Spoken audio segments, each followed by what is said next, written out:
C'est une élève qui est arrivée un peu braquée avec l'anglais. C'est pas une élève qui va poser problème, donc c'est une élève qui écoute en cours, mais elle veut pas participer.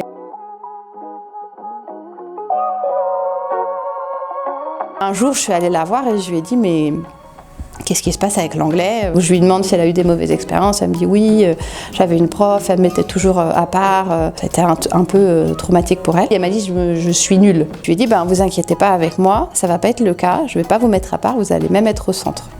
Et donc ce que je fais avec cet élève-là, c'est que je lui dis, je vous invite à pas vous comparer aux autres, juste à vous comparer à vous-même. Et donc au départ, je m'autorisais pas trop à lui poser des questions, je voulais lui laisser le temps d'arriver. Et maintenant, ce que je fais, c'est que les questions les plus simples, où je suis sûre qu'elle va avoir la réponse, je les lui pose.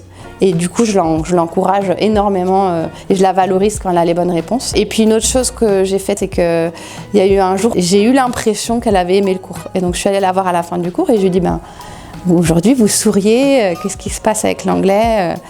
Et elle me dit, oui, parce qu'aujourd'hui, madame, on a rigolé, donc c'était plus simple.